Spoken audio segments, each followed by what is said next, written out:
हजूर पिताजी ने कर दिया है बड़ा चमत्कार, बदल दिया है पूरा खेल। सभी साथ संगत को मिली है मुबारकबाद। जी हाँ साथ संगत जी, सभी साथ संगत के लिए बहुत बड़ी खुशी की खबर है, बहुत बड़ी अपडेट लेकर आए हैं। सभी साथ संगत जिस घड़ी का इंतजार कर रही थी, आखिरकार वह घड़ी बहुत जल्द सभी साथ संगत क्या पूरी दुनिया के सामने आने वाली है। सभी साथ संगत को बता दें कि वीडियो को लाइक करके इस चैनल को सब्सक्राइब नहीं किया तो इस चैनल को सब्सक्राइब कर ले। ज़्यादा से ज़्यादा साथ संगत को इस वीडियो को शेयर कर अपनी सेवा जरूर मनाएं। सभी साथ संगत को इस जानकारी के बारे में शेयर कर दे ताकि सभी साथ संगत को सही सटीक जानकारी और सही सूचना के साथ साथ पूरी जानकारी पूरी साथ संगत को मिल सके। जी हाँ साथ संगत जी, धन धन सदगुरु तेरे आसरा। सभी साथ संगत से हाथ जोड़कर विनती करना चाहते हैं, कृपया करके इस वीडियो को लाइक करके इस चैनल को सब्सक्राइब नहीं किया है तो इस चैनल को सब्सक्राइब कर ले ताकि सभी साथ संगत के पास अगली वीडियो का नोटिफिकेशन, जो भी डेरा सच्चा सौदा से इंपॉर्टेंट जानकारी रहती है, वो सभी साथ संगत के पास पहुंच सके। जी साथ संगत जी, जैसे कि आप सभी को पता है कि हजूर पिताजी हमारे कुल मालिक सदगुरु जो डेरा सच्चा सौदा की तीसरी बॉडी में अवतारी रूप शक्तियां लेकर आए हैं, संत डॉक्टर गुरमीत राम रहीम सिंह जी इंसा, वह कोई आम इंसान नहीं है। साथ संगत जी, हजूर पिताजी हमेशा एक ही बात बोलते हैं कि आपने किसी को भी गलत नहीं बोलना है। जो भी डेरा सच्चा सौदा के बारे में या हजूर पिताजी के बारे में अपने मुंह से अपशब्द निकालते हैं, वहाँ से चुपचाप उनको इग्नोर करके निकल जाना है। क्योंकि जिस प्रकार कहीं कीचड़ में अगर एक कोई सुअर पड़ा रहता है और सुअर उस कीचड़ में खिलंदरी कर रहा है और आप वाइट कुर्ता पहनकर उस रास्ते से जा रहे हैं और उसके खिलंदरी करने से आपके ऊपर अगर दो छींटे पड़ जाती है तो आपको बहुत ज़्यादा गुस्सा आता है। अब आपके पास दो रास्ते हैं, या तो आप कीचड़ में सुअर से बदला लेने के लिए कीचड़ में उतर जाए या फिर वहाँ से चुपचाप निकल जाए। जी हाँ साथ संगत जी, सभी साथ संगत के लिए बहुत बड़ी इंपॉर्टेंट जानकारी है। अब आपके पास दो रास्ते हैं, या तो आप बदला लेने के लिए कीचड़ में उतर सकते हैं। अगर कीचड़ में उतरते हैं तो आपके ऊपर दो छींटे पड़ी थी, उसके बाद अगर आप कीचड़ में उतरते हैं बदला लेने के लिए सुअर से तो आप पूरे कीचम कीच हो जाएंगे और पहले तो दो छींटे पड़ी थी, उसके बाद आप पूरे कुर्ते को ख़राब कर देंगे और अपने शरीर को भी ख़राब कर देंगे। और दूसरा रास्ता ये है कि आप वहाँ से चुपचाप निकलकर दूसरा रास्ता निकाल लेंगे और अपने मन को तसल्ली देंगे कि यह प्रकृति में होना लिखा था। उसी प्रकार से हजूर पिताजी भी सभी साथ संगत को यही बात समझाते हैं कि अगर आपके साथ आपके सामने कोई हजूर पिताजी के ऊपर कोई सवाल उठाता है और हजूर पिताजी के बारे में यह बात बोलता है कि इनके हजूर पिताजी को अब पैरोल फरलो मिल रही है और राजनीतिक सत्ता पार्टी के सपोर्ट से मिल रही है, तो आपको क्या करना है, उनसे कोई भी किसी भी प्रकार की बहस नहीं करनी है। जैसा वह बोल रहे हैं कि भाई तुम्हारी बात भगवान जाने सच है या झूठ है, हमें तो ये पता है कि हजूर पिताजी ने हमें जो रास्ता बताया है हम उस पर चल रहे हैं, उस पर पालन कर रहे हैं। जो हमारे हजूर पिताजी ने हमें यही सिखाया है कि हमारा रास्ता प्यार मोहब्बत का है। हम आपके लिए दुआ करेंगे, भगवान से परम पिता आपको सद्बुद्धि दे और यह सोचने की क्षमता दे कि हजूर पिताजी किस वजह से बाहर आ रहे हैं और आ भी रहे हैं। चलो आ रहे हैं या नहीं आ रहे हैं और आ भी रहे हैं, चलो जैसे भी आ रहे हैं, हजूर पिताजी आने के बाद समाज का भला तो कर ही रहे हैं। जी हाँ साथ संगत जी, हमें अफसोस इस बात का होता है कि जो भी हजूर पिताजी के बारे में ऐसी बातें फैलाते हैं कि उनको पैरोल मिल गई है, उनको फरलो मिल गई है, हमें ये हमें सोचकर अफसोस होता है कि उनको ये क्यों नहीं दिखता कि हजूर पिताजी चलो जैसे भी आ रहे हैं, जैसे भी किसी भी प्रकार से मान लो, हालांकि हजूर पिताजी अच्छे आचरण और व्यवहार की वजह से हजूर पिताजी के ये जो भी पैरोल फरलो मिलते हैं हजूर पिताजी को, वो हजूर पिताजी को लो के अनुसार मिलती है और मिलती है जैसे भी मिलती है। हजूर पिताजी आने के बाद समाज के भले के लिए ही हर एक कदम उठाते हैं। जी हाँ साथ संगत जी, आपने देखा होगा न्यूज़ चैनल पर हजूर पिताजी के बारे में, हजूर पिताजी की पैरोल तक न्यूज़ चैनल वाले याद रखते हैं कि फला पैरोल फला तारीख को मिली, 40 दिन की पैरोल मिली, 20 दिन की पैरोल मिली, 1 दिन की पैरोल मिली, पूरी काउंटिंग करके बता देते हैं। लेकिन वो ये नहीं बताते कि हजूर पिताजी ने फला तारीख को इतना मानवता भलाई का कार्य किया, फला तारीख को हजूर पिताजी ने इतनी शाही बेटियों की शादी की, फला तारीख को इतने लोगों से नशा छुड़वाया। ये न्यूज चैनल वाले इसको क्यों नहीं दिखाते? साथ संगत जी, अगर आप भी मानते हैं कि हजूर पिताजी की ये बातें भी सोशल मीडिया पर दिखाई जानी चाहिए, तो वीडियो को लाइक करके आज ज्यादा से ज्यादा काउंट में आप संख्या बता सकते हैं कि हाँ, हम हजूर पिताजी की इन वीडियो को दिखाने के लिए तैयार है। हजूर पिताजी कि इन वीडियो को भी दिखाना चाहिए, अपनी वीडियो के माध्यम से हजूर पिताजी के महान कार्यों को भी चर्चा में लाना चाहिए। तब तो उनका मन उन पर हावी हो जाता है और वे ऐसे न्यूज चैनल नहीं दिखाते। तो सभी साथ संगत से हाथ जोड़कर विनती करना चाहते हैं, कृपया करके इस वीडियो को लाइक कर दे, और जो भी नए भाई बहन इस चैनल पर आए हैं तो इस चैनल को सब्सक्राइब कर ले। हजूर पिताजी लगातार बेस पर सभी साथ संगत को अलग अलग ब्लॉकों में लाइव दर्शन दे रहे हैं। आप सभी साथ संगत को भी इस बात की जानकारी मिल गई होगी, और जिस भी भाई बहन को इस बात की जानकारी नहीं मिली है तो वह अपने जिम्मेवारों से इस बात का पता कर सकते हैं कि आपके आसपास के किस ब्लॉक में हजूर पिताजी लाइव दर्शन दे रहे हैं।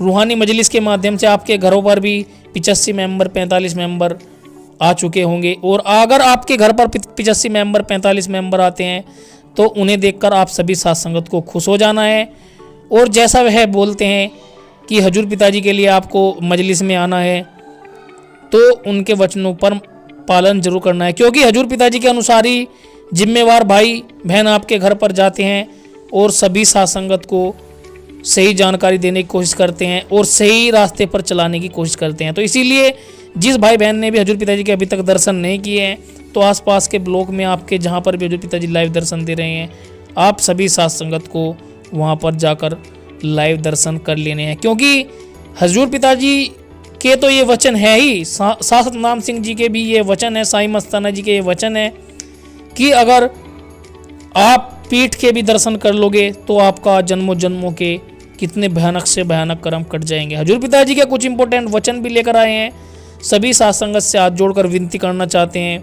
वीडियो को लाइक नहीं किया तो अभी से लाइक कर देना है, क्योंकि हजूर पिताजी के जो इंपॉर्टेंट वचन लेकर आए हैं इनको अगर आप सुनते हैं, इन पर अमल करते हैं तो आपको आपकी आत्मा की वो भूख मिटती है जैसे शारीरिक भूख रोटी खाने से मिटती है।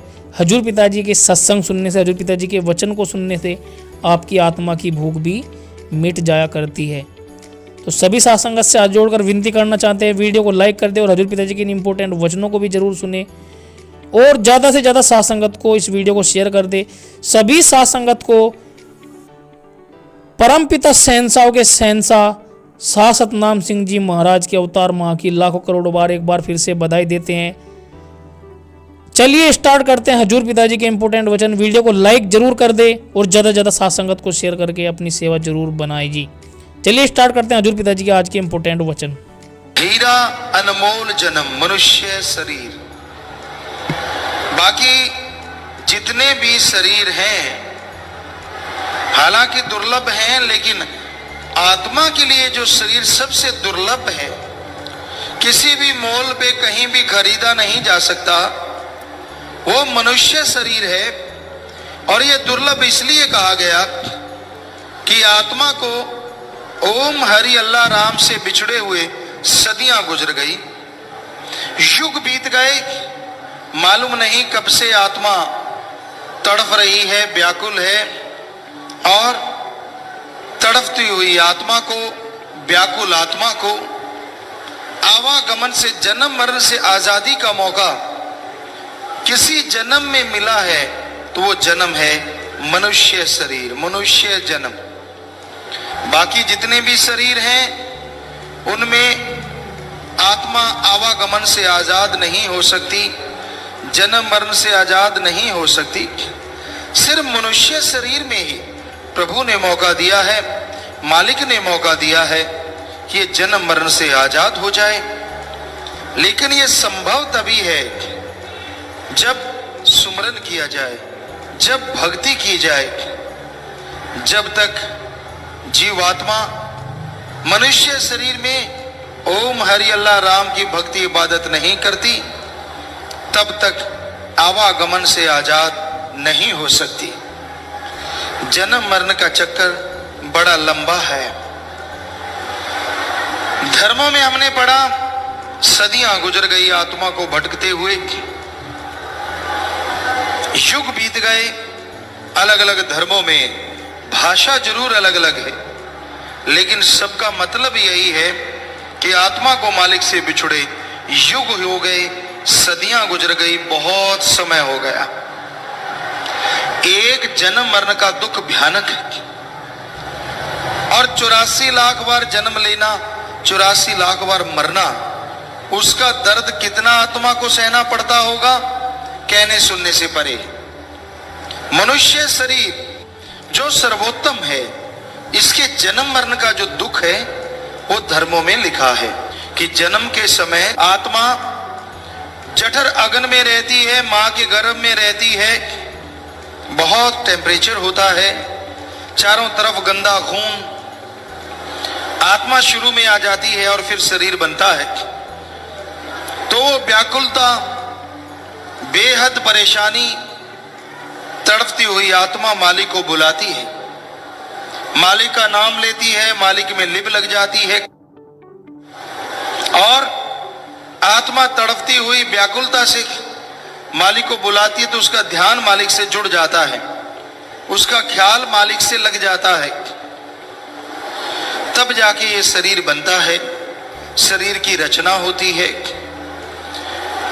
और शरीर बनके जब आत्मा बाहर आती है तो उसकी लिप मालिक से टूट जाती है एकदम से, और दुनिया की हवा ऐसी लगती है, कभी कभार रोती है मालिक की याद में। नन्हे शिशु को आपने देखा होगा, कभी कभी वो बेवजह ही तड़प के रोने लगता है, वो उस मालिक से टूटी लिप की वजह, उसका ध्यान मालिक से ताजा ताजा टूटा होता है। वो आंखें मूंदता है कि मेरा दुनिया में ध्यान ना जमे, लेकिन धीरे धीरे माया ये काल की ऐसा असर करती है कि दयाल की तरफ से ध्यान बिल्कुल हटता चला जाता है और दुनिया में वो खोता चला जाता है। तो बेहद दुख दर्द उठा के आत्मा शरीर धारण करके इस संसार में आती है, और जब मरती है, मनुष्य शरीर जब छूटता है, तो इसमें भी बेहद दर्द होता है। हिंदू महापुरुषों ने लिखा है, जैसे 100,000 बिच्छू इकट्ठा डंक मारे, आदमी को दर्द हो मरे ना, जितना दर्द उससे होता है, इससे कई गुना बढ़ के दर्द मौत के समय आत्मा को झेलना पड़ता है। इस्लाम धर्म में लिखा है, कांटेदार झाड़ी गुद्दे के रास्ते डाल के मुख के रास्ते खींच के निकाली जाए, जैसे शरीर का हाल होता है, वैसा हाल आत्मा जब शरीर छोड़ती है तब उसे झेलना पड़ता है। और यही बात सिख धर्म में लिखी है, जिंद निमाणी कटिए हड्डा को कुड़काए, कि जब आत्मा शरीर से निकलती है तो ऐसा होता है कि सारा शरीर टूट जाता है, जैसे सारी हड्डियां तोड़ दी जाएं, और फिर आत्मा शरीर को छोड़ के बाहर जाती। इतने दर्द का एहसास होता है, इतना दर्द झेलना पड़ता है, बेहद दर्द। तो आत्मा को भयानक दर्द तकलीफ झेलनी पड़ती है। सच्चे मुर्शिद कामिल शास्त्र नाम जी महाराज दाता रहबर फरमाया करते, जैसे कोई रेशमी कपड़ा हो और उस पे तिल्ले से कढ़ाई की गई हो, उस पे कांटेदार झाड़ी रख के उसको खींच के दूर कर दिया जाए तो जैसे तिल्ला तार तार हो जाता, वो रेशमी कपड़ा बिल्कुल खत्म हो जाता है। उसी तरह जब आत्मा शरीर छोड़ती, आत्मा का हश्र होता है, आत्मा को बेहद दुख उठाना पड़ता है। तो ध्यान दीजिए, जन्म मरण का इतना भयानक दुख है, और 84 लाख बार जन्म लेना मरना कितना दुख रहा होगा, कहने सुनने से परे है। और धर्मों में यह भी लिखा है कि आत्मा शरीर को ऐसे भी छोड़ती है जैसे हम कपड़ा उतार देते हैं, कपड़ा उतारा नया पहन लिया। ये कब संभव है? इसके लिए ओम हरि अल्लाह राम के नाम से जुड़ना जरूरी है। उस ओंकार जिसने ब्रह्मा विष्णु महेश को बनाया, उस नूरे जलाल अल्लाह ताला जिसने सारी सृष्टि खलकत फरिश्तों को बनाया, वो एकोंकार वाहिगुरु जिसने सब कुछ बनाया, वो सुप्रीम पावर गॉड जिसने सब कुछ बनाया तैयार किया, उसका नाम लोगे तो मौत के समय चेहरे पे ज्यादा नूर आ जाता है। और आदमी कई तो बता के जाते हैं कि मैं फलां टाइम पे जाऊंगा, भाई मेरा मालिक लेने आया है। ऐसी खुशी होती है जो जिंदगी में कभी हुई नहीं होती, दर्द तो दूर की बात। सो राम नाम में, भगवान की भक्ति में इतनी शक्ति है, इसलिए मालिक का नाम लेना चाहिए, मालिक की भक्ति करनी चाहिए। मालिक की भक्ति से ही ये सब कुछ संभव है, अन्यथा भाई जन्म मरण के दुख भोगने पड़ते हैं। और मालिक की भक्ति से 84 लाख जन्म मरण का चक्कर भी खत्म हो जाता है। इस जन्म में मौत का डर तो होता ही नहीं, बल्कि आगे से भी जन्म मरण का जो दर्द है वो हमेशा के लिए खत्म हो जाता है। ऐसा है ओम हरि अल्लाह राम का नाम। इसलिए मालिक का नाम लेने में हिचक नहीं करनी चाहिए, झिझक नहीं करनी चाहिए। और उसको लेने में कोई पैसा तो लगता नहीं, कोई कपड़ों का रंग नहीं बदलना, कोई धर्म जात मजहब नहीं बदलना, घर बार नहीं छोड़ना। आप अपने घर परिवार में रहते हुए मालिक का नाम ले सकते हैं, प्रभु की भक्ति इबादत कर सकते हैं। क्योंकि मालिक का नाम लेने से, प्रभु की भक्ति इबादत करने से इंसान के जन्म मरण का चक्कर तो खत्म होता ही होता है, बल्कि आवागमन से भी मुक्ति मिलती है, आवागमन से भी मोक्ष मुक्ति मिलती है। और जीते जी जितने गम दुख दर्द चिंता बीमारियां हैं वो भी पहाड़ जैसी अगर हैं तो कंकर में बदल जाया करती हैं। इसलिए हर किसी को मालिक का नाम लेना चाहिए, हर किसी को प्रभु की भक्ति इबादत करनी चाहिए। उस भक्ति में ही खुशियां हैं, उस भक्ति में ही इंसान को चैन आता है, आनंद आता है, लज्जत मिलती है। तो भाई मालिक का नाम सुखों की खान है, मालिक का नाम खुशियां देने वाला है, मालिक का नाम खुशियां बरकरार रखता है। जैसे आपको खुशियां मिल गई, घर में सब कुछ आ गया, लेकिन वो खुशियां हमेशा बरकरार रहें, वो खुशियां कभी कम ना होने पाए, इसके लिए जरूरी है कि आप मालिक का नाम लेते रहें। अरे जोर क्या लगता है आपका? अगर सुबह शाम 15 मिनट 20 मिनट देने से मालिक के नाम से आपके भयानक कर्म कट जाते हैं, तो आप मालिक का नाम लेते क्यों नहीं? भक्ति इबादत करते क्यों नहीं? मालिक का नाम जरूर लेना चाहिए। इंसान मालिक का नाम ले तो ही खुशियां मिलती हैं।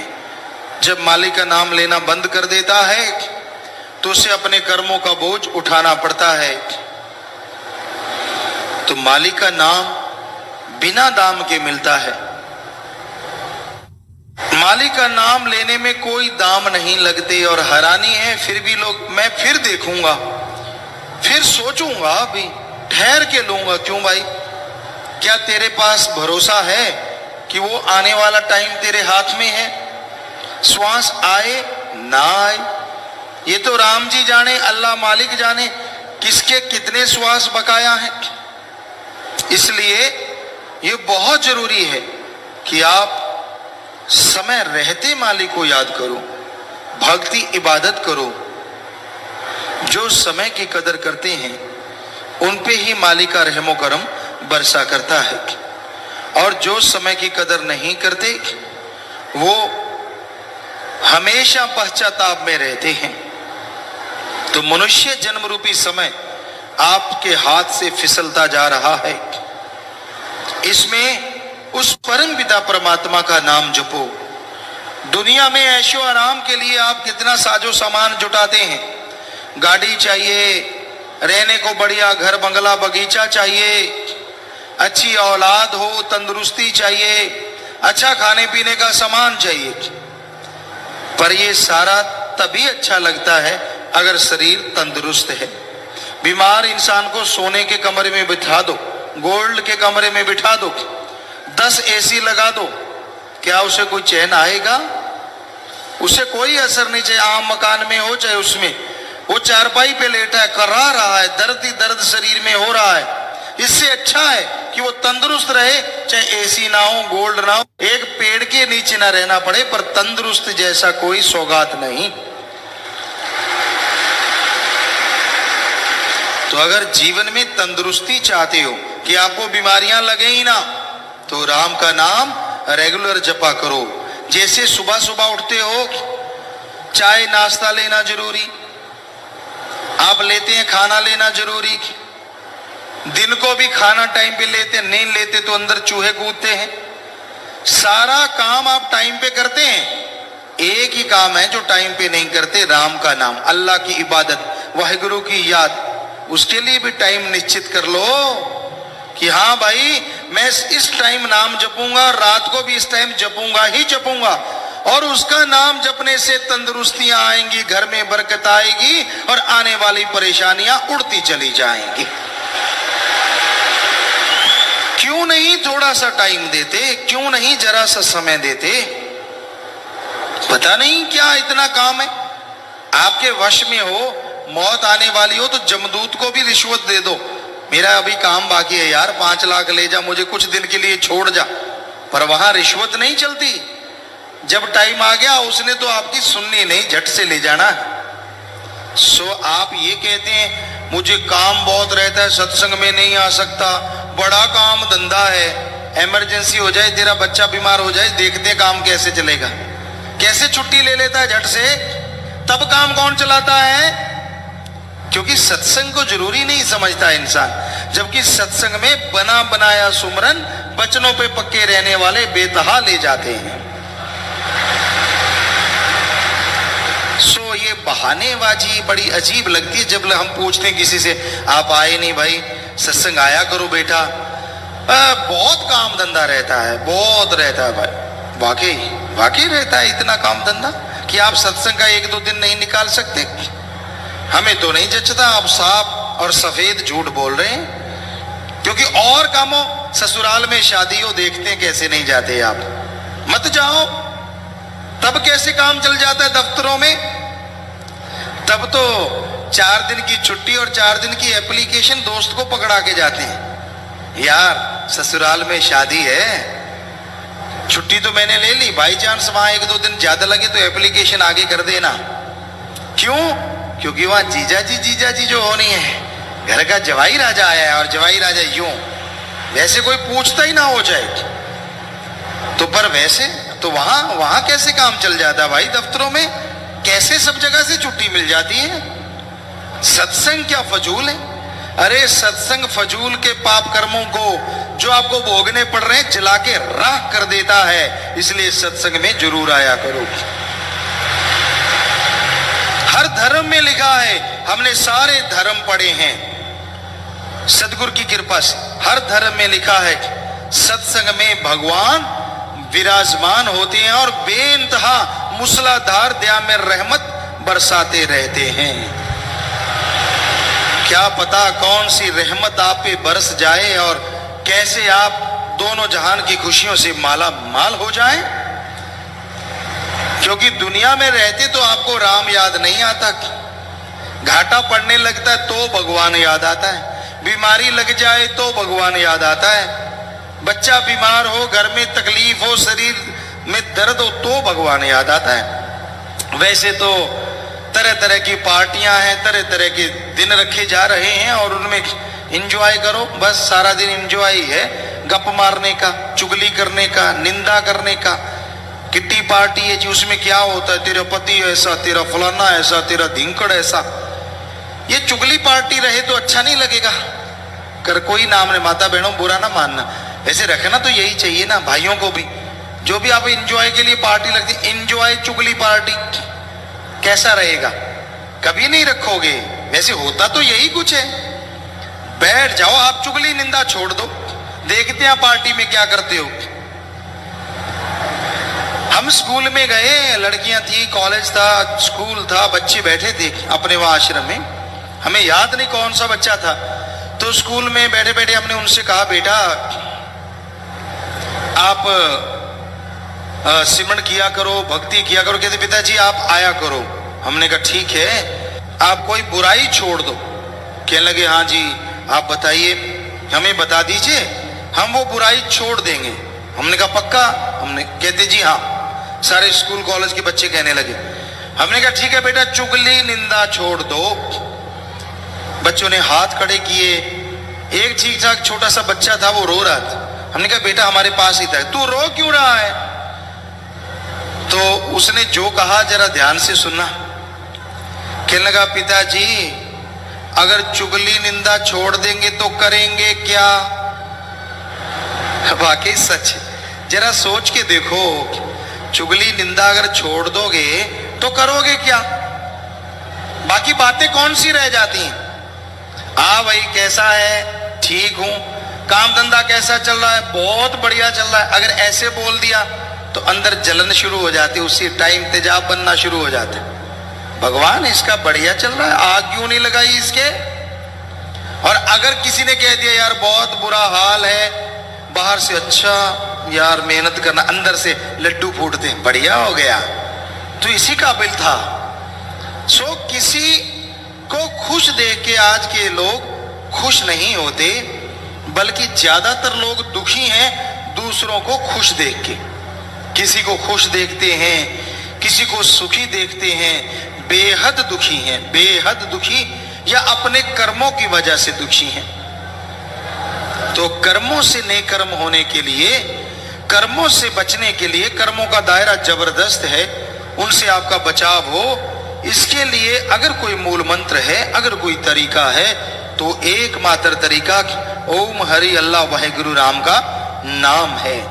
जो मालिक का नाम लेते हैं, जो भक्ति इबादत करते हैं, वही मालिक की कृपा दृष्टि के काबिल बना करते हैं। सो यही कहा गया कि हीरा जन्म मिला है, इसमें मालिक का नाम जपो, ताकि हर तरह की परेशानियां, हर तरह की गंदी आदतें जो आपको लग चुकी हैं उनसे बच सको और मालिक की खुशियों से माला माल हो सको। मानस जन्म मिले भोग 84 प्यारे, इस देही को देवी देवते तरसे सारे, सब जूनों से ऊंचा है यह जन्म मिला प्रधाना। मनुष्य जन्म के लिए देवी देवता भी तरसते हैं। सर्वोत्तम शरीर प्रभु ने बनाया है। 5 तत्व से शरीर में है, पृथ्वी, पानी, अग्नि, वायु और आकाश। किसी में एक है, जैसे वनस्पति है, इसमें एक तत्व मुख्यतः है, वो है पानी। आप सरसों का साग ले लो, हरे पत्ते ले लो, उसे 40-50 किलो सुखा दो, तोल के धूप में रख दो, और बाद में आप देखेंगे वो पानी रह जाता है, क्योंकि सारा जो पानी है वो उसमें से उड़ जाता है। बाकी जो तत्व है लेश मात्र उसमें रह जाते हैं। कीड़े मकोड़े हैं, उनमें आग और हवा होती है। रेगिस्तान साइड में यहां पानी का नामो निशान नहीं होता, दूर दूर तक रेगिस्तान, बालू, रेत, तपती हुई धरती, पर उसमें भी कई कीट पतंगे ऐसे मिल जाते हैं जो वहां रेंगते हुए नजर आते हैं, क्योंकि उनको हवा चाहिए, वो हर जगह, और आग नेचुरली वहां बरस रही होती। पक्षियों में 3 होते हैं, उसमें जो पृथ्वी है, धरती है, माटी है, वो तत्व कम होता है। बाकी तत्व, आकाश तत्व तो किसी में होता ही नहीं, नाम मात्र होता है सब में। उसमें पानी, हवा, आग, 3 चीजें पक्षियों में ज्यादा पाई जाती हैं, और पशुओं में 4। आकाश तत्व नाम मात्र, पर इंसान में 5 तत्व परिपूर्ण है। आकाश तत्व भी सबसे ज्यादा है, और इसी वजह से आदमी की सोचने समझने की शक्ति सबसे ज्यादा है। ताकत में कोई ज्यादा नहीं है, हाथी के सूंड जितना है आदमी, लेकिन हाथी को अपने उंगलियों पे नचाता है, शेर बबर शेरों को अपनी उंगलियों पे नचाता है। क्योंकि इसको आकाश तत्व ज्यादा मिलने की वजह से इसका बुद्धि विवेक सबसे ज्यादा है और उसकी वजह से ये सर्वश्रेष्ठ है। पर बुद्धि विवेक जो दिया है वो दिया किस लिए है, ये सोचने वाली बात। बुद्धि का दुरुपयोग करते हुए लोग राक्षस शैतान का भी बाप बने बैठे हैं। राक्षस शैतान जो होते थे वो तब आदमी को मारते थे जब उनके कोई दायरे में चला जाता था। जंगलात में उनके दायरे होते थे, सीमा रेखा होती थी कि उसमें अगर कोई चला गया तो वो राक्षस खा जाता था, छोड़ता नहीं था। लेकिन उसके बाहर नहीं आता था। समाज में ये असूल बनाए गए थे। तब युग कुछ और था कि जो मांस मदिरा बुरे कर्म करते हैं उनको राक्षस की उपाधि दी जाती थी और उनका एक दायरा जंगलात में छोड़ दिया जाता था। इससे बाहर आया तो तुझे मार देंगे, इसके अंदर जो मर्जी कर। तो वो वहां रहते थे। तो कोई क्यों जाएगा कि इधर राक्षस क्या लेने जाएगा। लेकिन आज घोर कलयुग, ऐसा कलयुग है चंद नोटों के लिए आदमी बिक रहे हैं और आदमी आदमी को खत्म कर रहा है और इसका कोई दायरा नहीं। क्या पता कब सोए हुए निर्दोषों को खत्म कर दें, क्या पता चंद नोट के लालच के लिए कब अपने बाप को, भाई को, बहन को, मां को कब कोई मार दे, कोई भरोसा नहीं। इंसानियत रस्ताल में चली गई, मानवता खत्म होती जा रही है, ये भावना बिल्कुल बर्बाद होती जा रही है। तो भाई इंसानियत को जिंदा रखना है, जरूरी है। और इंसानियत को जिंदा रखने के लिए इस दिमाग का दुरुपयोग नहीं करना चाहिए।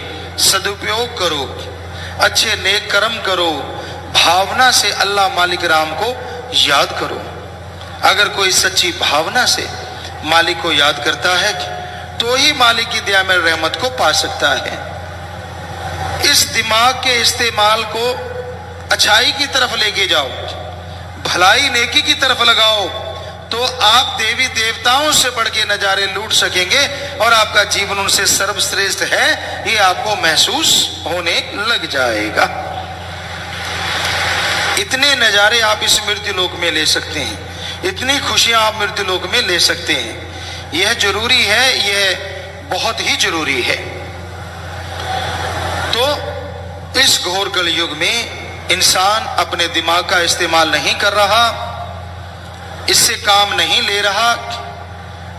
और जब इंसान अपने दिमाग से काम लेना शुरू करेगा तो यकीनन इसकी तमाम परेशानियां दूर होंगी और ये अच्छा नेक इंसान बनता हुआ जिंदगी में खुशियां हासिल, सच्चा सुख जिसे कहते हैं, वो राम नाम से हासिल करना शुरू करेगा। क्षणिक आनंद के लिए लोग पागल हैं। कोई इंद्रियों के भोग विलास के लिए पागल हुए फिरते हैं, थोड़े से पैसे के लिए पागल हुए फिरते हैं, जीवा के स्वाद के लिए पागल हुए फिरते हैं। तो ये पागलपन, ये इंद्रियों का भोग विलास क्षणिक होता है। थोड़े देर के लिए, थोड़े से समय के लिए इंसान पागल हो जाता है और जो परमानंद है, जो हमेशा रहने वाला आनंद है, हमेशा रहने वाली खुशी है, उससे गुमराह हो जाता है, उससे दूर हो जाता है।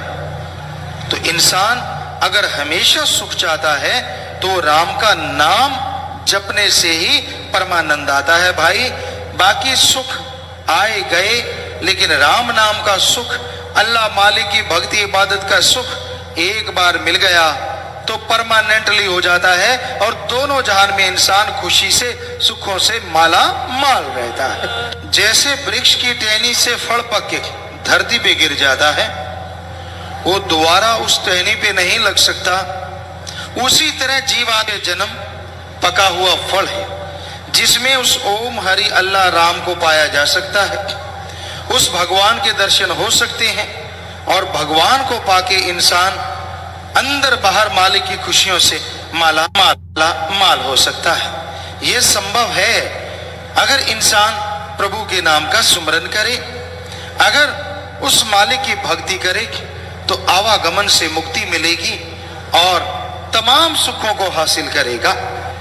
अन्यथा अपने कर्मों को भोगता हुआ इंसान मालिक से दूर होता चला जाएगा और मालिक की भक्ति से खाली हो जाएगा। तो भाई, अगर आप जिंदगी में सुख चाहते हो, अगर जिंदगी में परमानंद चाहते हो, तो आप राम नाम ओम हरि अल्लाह मालिक की भक्ति इबादत नियमानुसार करो। जैसे खाने पीने के लिए, काम धंधे के लिए नियम है, उसी तरह मालिक की भक्ति इबादत के लिए भी नियम बनाओ, ताकि मालिक की कृपा हो सके, मालिक की दया में रहमत के काबिल बन सको और वो तमाम खुशियां आपकी झोलियों में आ जाएं जिसके बारे में आपने कभी कल्पना भी नहीं की होती। ये संभव है, आदमी के लिए हर चीज संभव है, पर अगर मालिक का नाम जपे, मालिक की भक्ति करे, तो वो खुशियां मिलती हैं जो कर्मों में नहीं भी होती। तो आप अपने कर्म खुद बना सकते हैं।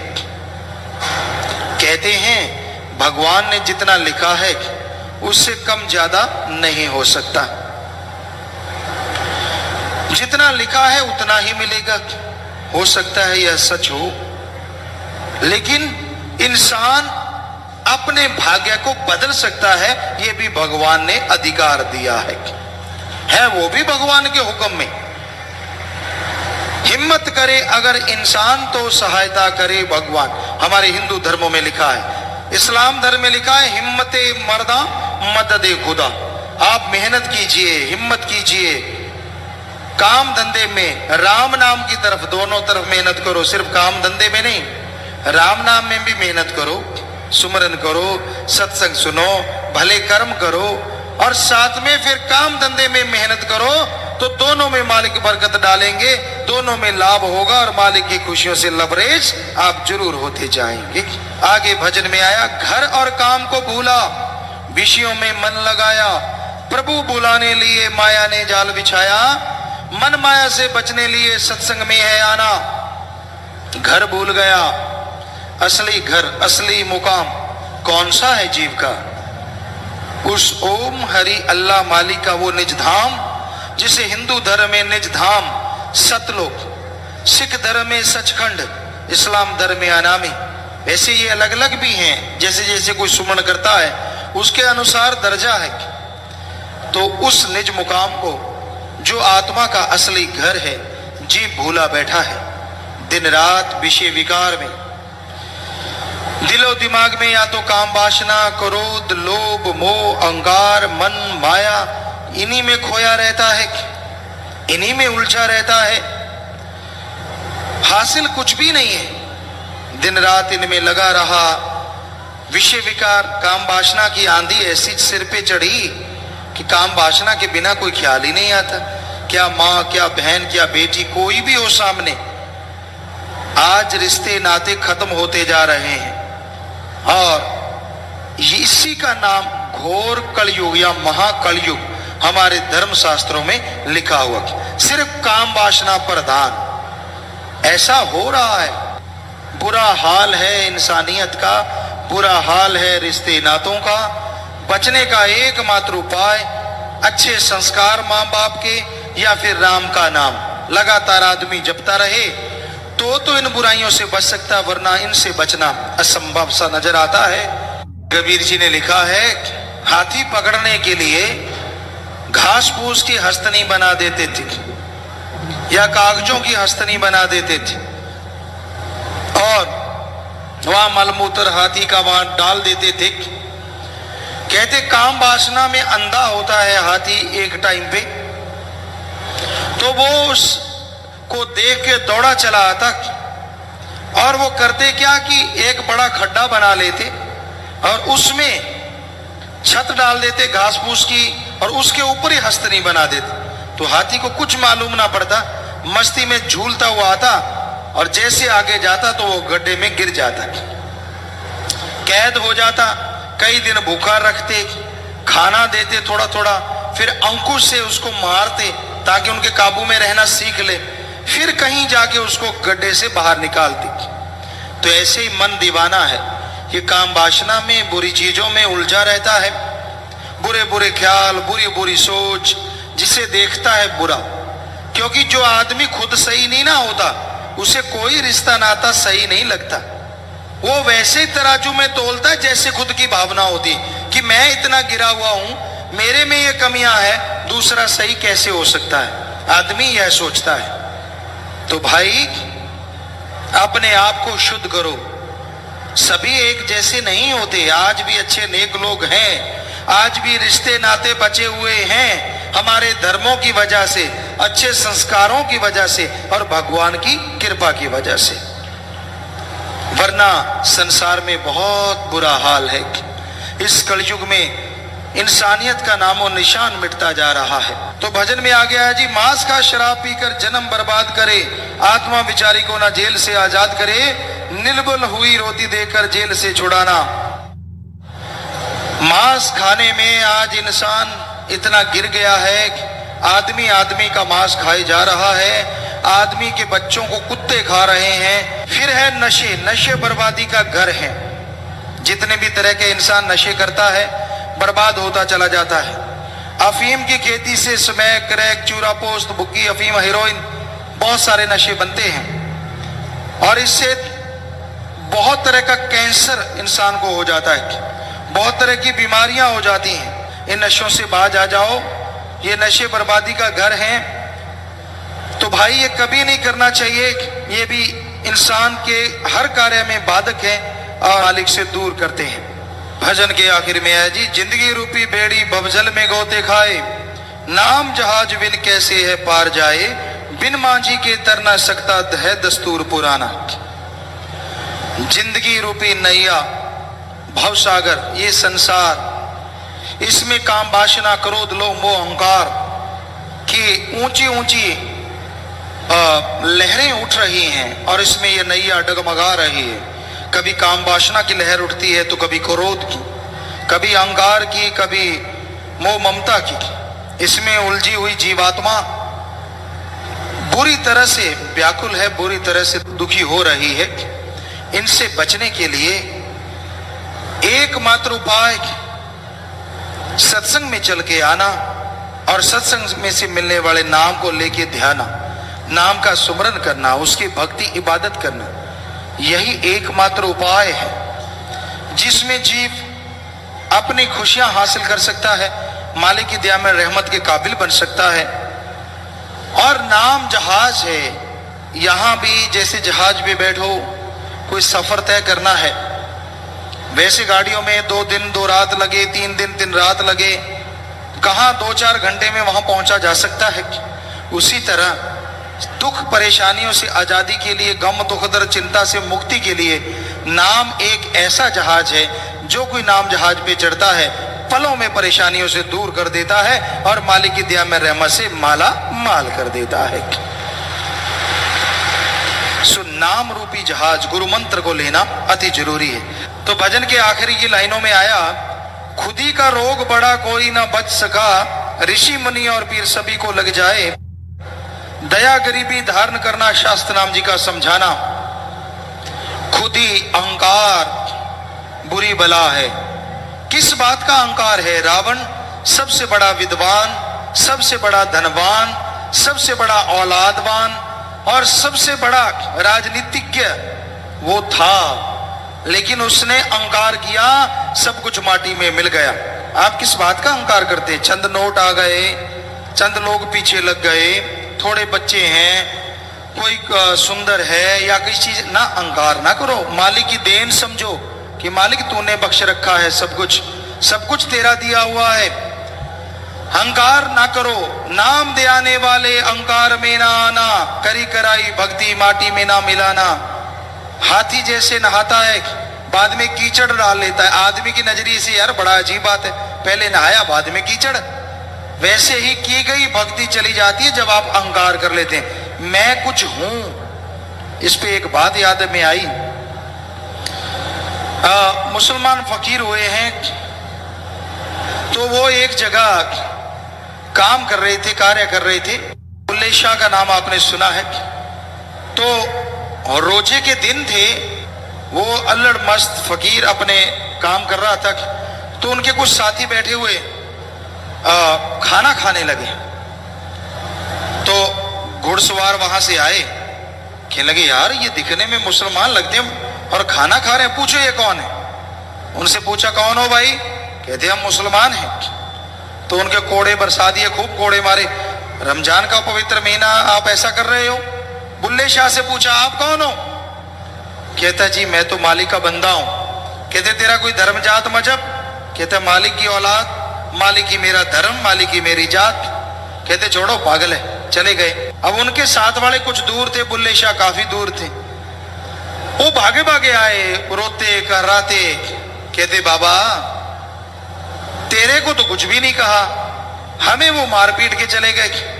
तो आगे से बुल्ले शाह मुस्कुरा के कहने लगे आप कुछ बने होगे, अंदर खुद ही आ गई होगी। जब हम मानते कि हम सभी धर्मों को मानते तो यही कहोगे हम तो मालिक के बंदे हैं जी। तो आपने उस मेरे असूलों को माना नहीं तो डंडे तो पड़ने ही थे। अगर मुसलमान हो तो रमजान के पवित्र महीने में रोजा रखो, उस टाइम ये सख्त होता था।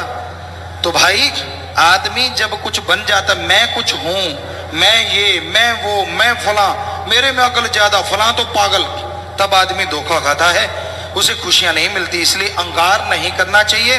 दीनता नम्रता धारण करो, मीठा बोलो, अच्छा सोचो, भला करो और भला करने की प्रेरणा दो। कभी कड़वा ना बोलो, किसी को बुरा ना बोलो, क्योंकि बुरा बोलने वाला, गलत बोलने वाला किसी को भाता नहीं। इसलिए मीठा बोलो, दीनता नम्रता से रहो, माटी बन के रहो। माटी बन जाओ तो माटी की कीमत बेशुमार होती है, और मालिक के दरबार में तो कोई माटी बने तो मालिक उसे ताज पे लगा लेते हैं और उसे ऐसा जर्रा बनाते हैं जो सारी दुनिया को रोशन करता रहता है। माटी बनना ही मुश्किल है। दीनता नम्रता धारण करो। कहने में कह देते हैं, वैसे छेड़ के देखो ऐसा लगता है जैसे आग में हाथ लगा लिया हो। सो भाई दीनता नम्रता धारण करना, मीठा बोलना राम के नाम से संभव है। भक्ति इबादत से वरना हर आदमी ईगो में चल रहा है, हर आदमी की एक हैसियत बनी हुई है, उससे जरा सा भी टस मस नहीं होता, समझौता नहीं करता। सो सुमन के द्वारा सब कुछ संभव है और दीनता नम्रता से मालिक को पाया जा सकता। मालिक का प्यार अनमोल दात, उस मालिक का अद्भुत बेमिसाल तोहफा, जो भाग्यशाली जीव मालिक के इस तोहफे को हासिल कर लेते हैं, उन जैसा दोनों जहान में कोई नजर नहीं आता। मालिक के प्यार से मतलब आप किसी भी तरह की कोई बुराई नहीं करेंगे, क्योंकि जो मालिक से प्यार करता है वो बुराई की तो सोच भी नहीं रखता। सोच आ गई तो सुमन करके मालिक के चरणों में सौंप देता है। मालिक मुझ में ये गुनाह की सोच आई, ये बुरे ख्यालात आए, तो मुझे मुआफ कर। और हमेशा सबका भला मांगना, भला करने। कोई उसे गालियां दे, कोई उसे बुरा बोले, तो भी मालिक से दुआ करता है कि मालिक इसे सद्बुद्धि बख्श, इसे नेक अकल दे, ताकि ये तेरा बंदा तेरे से कभी दूर ना हो, तेरी दयामय रहमत से ये माला माल हो जाए, कभी काल के नशों में चूर ना हो, कभी एक मायक पदार्थों में मजबूर ना हो। हे दया के सागर रहम कर, ताकि तेरा बंदा तेरे से दूर ना हो। इंसान जब ऐसी सोच रखने लगता है और कोई अपनी मान बढ़ाई की बू नहीं रह जाती, तो वो इंसान से भगवान तक की यात्रा बहुत जल्दी तय कर लेता है और मालिक के नूरी स्वरूप के दर्शनों से माला माल हो जाता है। फिर उसकी निगाह जिधर भी देखती है सदगुरु मौला नजर आते हैं। नूरी स्वरूप हर किसी के अंदर, ऐसा होना असंभव नहीं है, लेकिन मुश्किल जरूर है। वैसे देखने में देखा जाए तो मुश्किल कुछ भी नहीं। नाम जपना है, चलते बैठ के काम धंधा करते हुए प्रभु का सुमरण करना है। कोई ऐसा तो कार्य नहीं है कि आपको करने में कोई दिक्कत आती हो। बड़ा ही आसान है, कुछ ऐसा नहीं।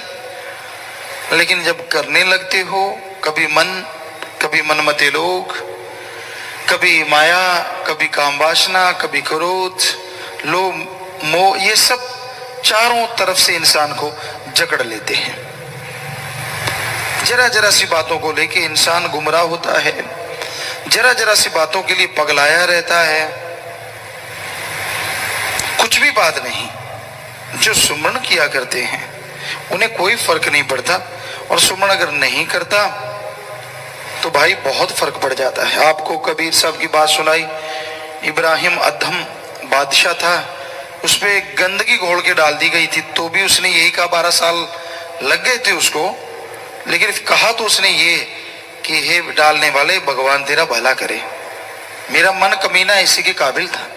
और कई ऐसे भी सज्जन होते हैं, पानी का छींटा गिर जाए तो ऐसे लगता है गोली मार दी किसी ने, तोप चल गई। हाथ साथ में टच हो जाए, कहता भाई हाथ लगाया तो लगाया कैसे, बाई चांस लग गया बेचारे से। या इकट्ठे साथ संगत में हमने देखा है, बैठे हैं, जरा सा कोई टच हो जाए, क्यों, सिमरण की बॉडी मैली हो जाती है क्या, हाथ लग गया तो क्या हो गया, क्या कोई आफत आ गई। तो वो सारे फोके होते हैं ऐसा करने वाले, क्योंकि वो सुमन नहीं करते, बर्दाश्त शक्ति नहीं के बराबर।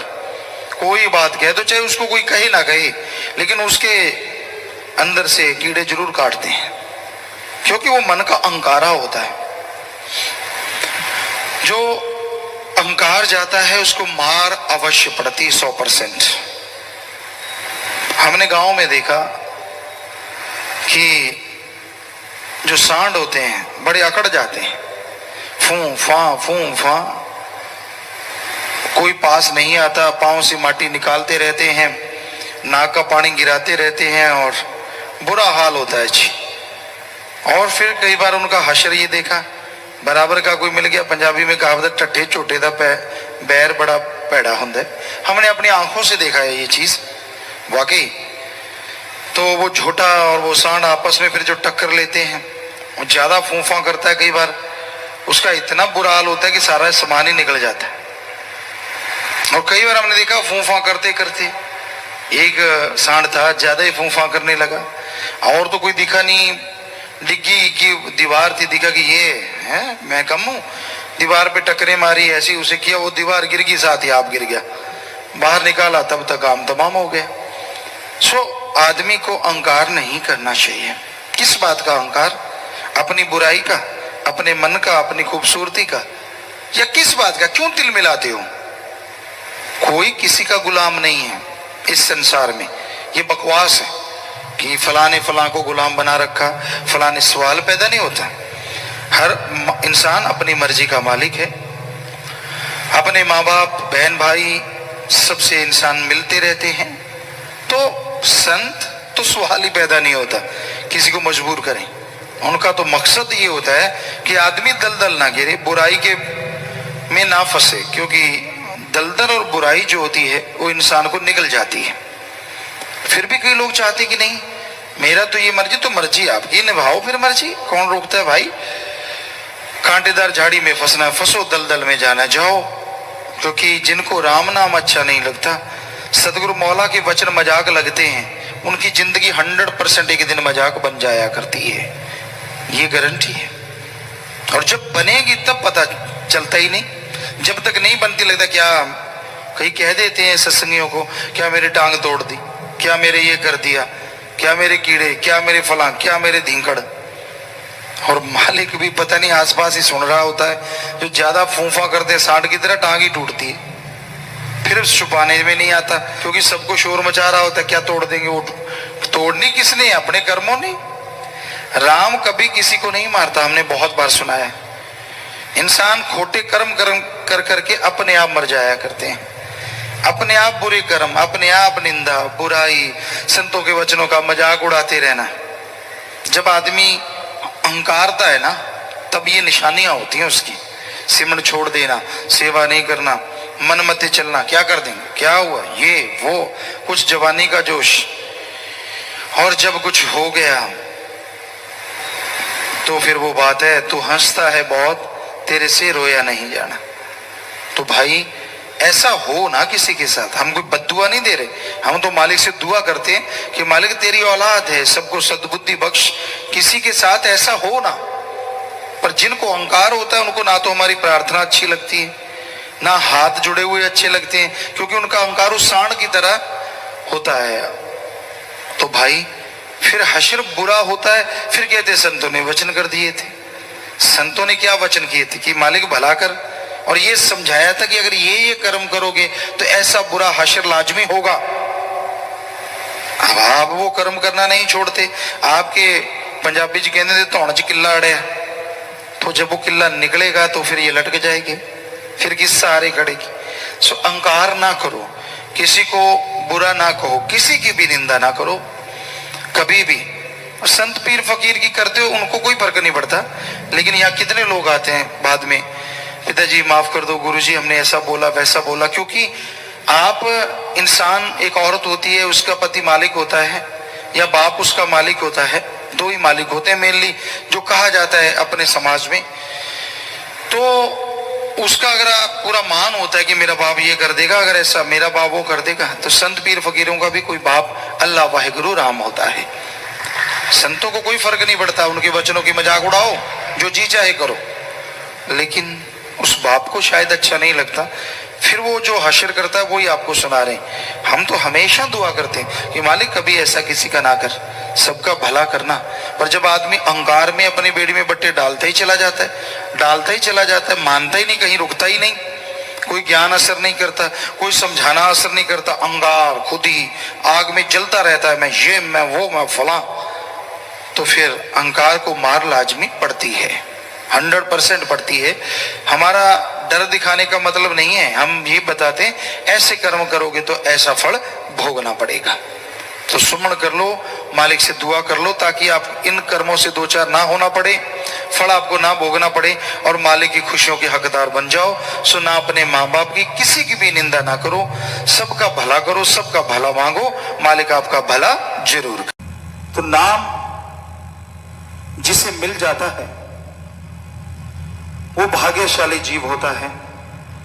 जिस तरह कीचड़ में कमल खिल जाता है, उसी तरह इस घोर कलयुग में परमपिता परमात्मा का नाम लेने से कीचड़ में त्रिलोकी के चक्कर में फंसी हुई जीवात्मा भी कमल की तरह खिल जाया करती है। इसलिए जिसको नाम मिला है उनको चाहिए कि उसका सुमरन करें। बेइंतहा खुशियां हैं, बेइंतहा लज्जतें हैं, बहुत ही ताकत है, बहुत ही शक्ति है परमपिता परमात्मा के नाम में। इंसान को जो उसके कर्मों में लिखा है वो मिलता है, और जो कर्मों में नहीं लिखा ईश्वर के नाम से वो भी मिल सकता है। कर्म का लेखा जोखा भगवान के द्वारा होता है। कहते हैं जो भगवान ने लिख दिया, जो कर्मों में लिखा गया वो तो मिलेगा, इसमें कोई दो राय नहीं। लेकिन जो नहीं लिखा, भगवान के नाम से आप उसे अपने भाग्य में लिख सकते हैं। इतनी ताकत है ईश्वर के नाम में, इतनी शक्ति है भगवान के नाम में। आप दुनिया में हर अच्छे नेक क्षेत्र में सक्सेस होना चाहते हैं, सफलता हासिल करना चाहते हैं,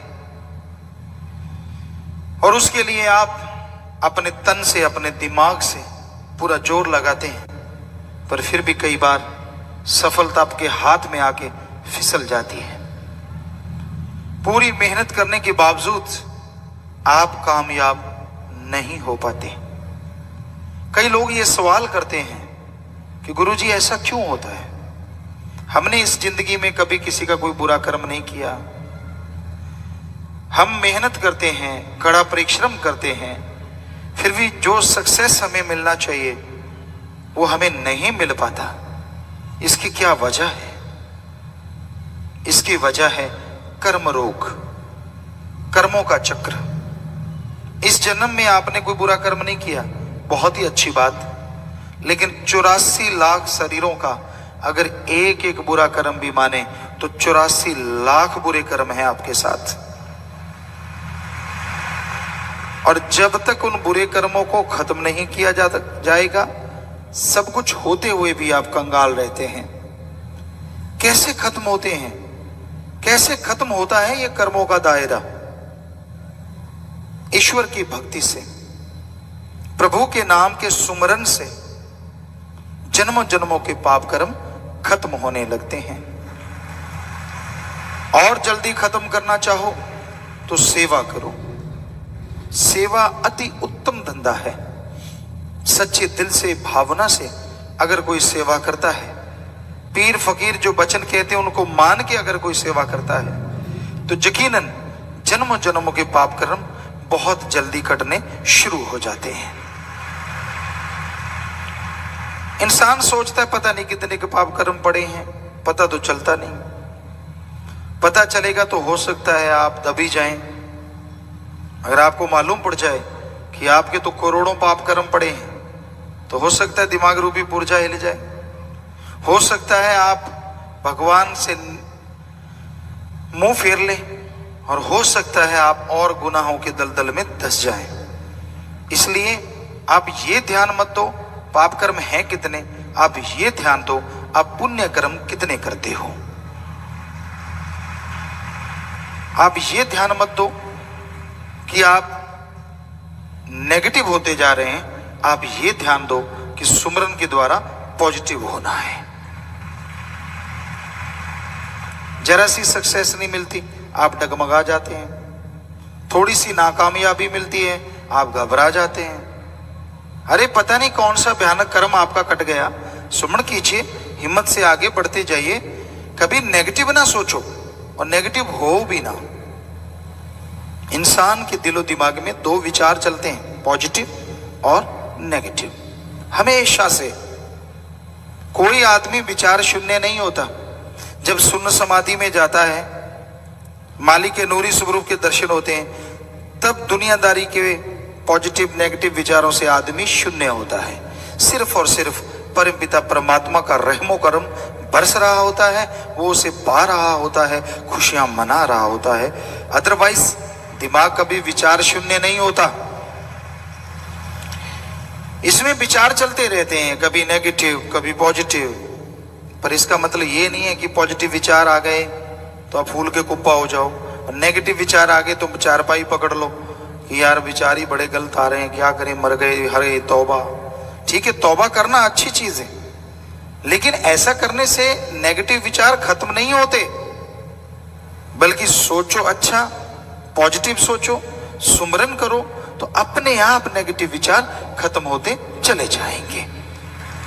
विचारों का आना जाना लगा रहता है। विचारों को सुन के उस पे अमल ना करो जो बुरे विचार आते हैं, जो नेगेटिव आता है।